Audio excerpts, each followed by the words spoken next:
Ya, jadi banyak juga bertanya memang apa sih program Bapak Uskup ini.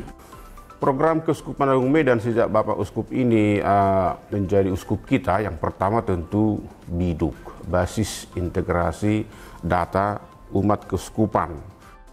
BIDUK bisa dikatakan program unggulan Bapak Uskup kita, karena memang BIDUK ini menurut saya memang sangat bermanfaat. Dan pada tahun 2019 ketika kita belum memakai BIDUK, ada umat kita 532.393 jiwa, dan itu sama dengan 108.281 kepala keluarga. Nah, jadi ada sekitar 500-an. BIDUK ini sudah berjalan hampir bisa dikatakan 4 tahun. Nah, tapi sekarang data umat kita yang terakhir baru tadi pagi saya update, hanya 437.027, sama dengan 114.218 kepala keluarga. Artinya ada umat kita yang hilang dalam bertanda petik kurang lebih 100.000 jiwa. Nah, kemana itu ya kita nggak tahu, apakah memang data-data yang sebelumnya tidak valid ataukah memang paroki kita belum selesai menginput. Inilah sekarang masih tetap diusahakan. Yang kemudian juga adalah perjanjian tertulis Conventio Scripta dengan Tarekat Hidup Bakti yang ada di Keuskupan Agung Medan ini. Jadi Keuskupan Agung Medan ini terberkati bahwa kurang lebih ada 32 Tarekat Hidup Bakti yang berkarya di Keuskupan Agung Medan. Saya melihat ada kemajuan dari Conventio Scripta itu, di mana para tarekat sungguh-sungguh bertanggung jawab, ya. Artinya bagaimana melalui karisma mereka, ya sedikit demi sedikit juga bisa bekerja sama dengan keuskupan. Sejauh ini sih perkembangannya cukup bagus ya. Kenapa saya katakan bagus? Secara administrasi sudah mulai diatur. Kemudian keterlibatan tarekat hidup bakti juga sudah mulai diperhitungkan, ditandai dengan diajak untuk bertemu, berbicara dan rapat-rapat. Pikir program keuskupan juga disampaikan kepada tarekat hidup bakti sehingga kami boleh menyesuaikan apa yang dapat kami bantu, apa yang dapat kami lakukan sesuai dengan karisma dan spiritualitas kongregasi kami. Untuk kerjasama secara keseluruhan baik ya, karena bagaimanapun karya kongregasi ini merupakan karya kerasulan dari keuskupan juga, walaupun tidak ada langsung di bawah yayasan keuskupan, tetapi karya-karya FSC itu mendukung dan menopang visi misi dari keuskupan. Untuk Conventio Scripta saya pikir sejak zaman Uskup Anicetus sudah ada, hanya belum ditandatangani secara administrasi, namun pelaksanaannya sudah ada. Contohnya wewenang sudah dibagi, zonasi pelayanan juga dibagi, melibatkan tarekat hidup bakti dalam pelayanan pastoral juga sangat dijunjung ya. Tripua itu menjadi ciri khas dari Monsignor Anicetus. Nah, dengan adanya perjanjian yang telah tertulis itu lebih memberikan komitmen antara kongregasi dengan keuskupan. Dan itu keuskupan paling tidak diwakili oleh paroki di mana komunitas kami ada tinggal. Dengan demikian kami juga semakin leluasa ya, karena sudah diberi hak dan kewajiban yang jelas.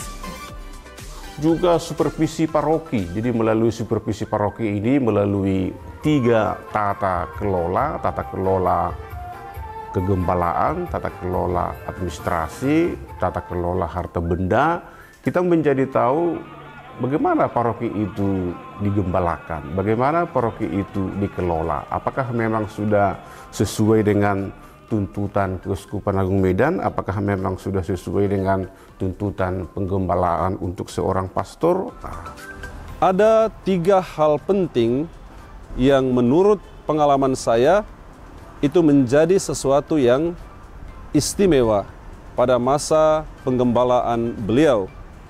Yang pertama adalah program pemberesan data umat yang terintegrasi, yaitu dalam program BIDUK.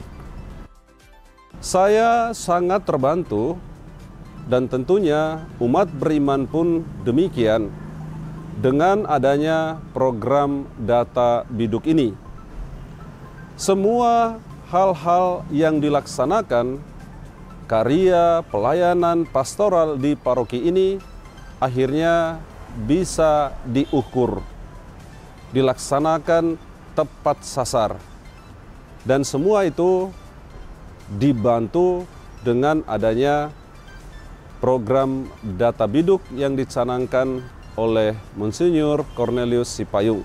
Lalu yang kedua yaitu program supervisi paroki.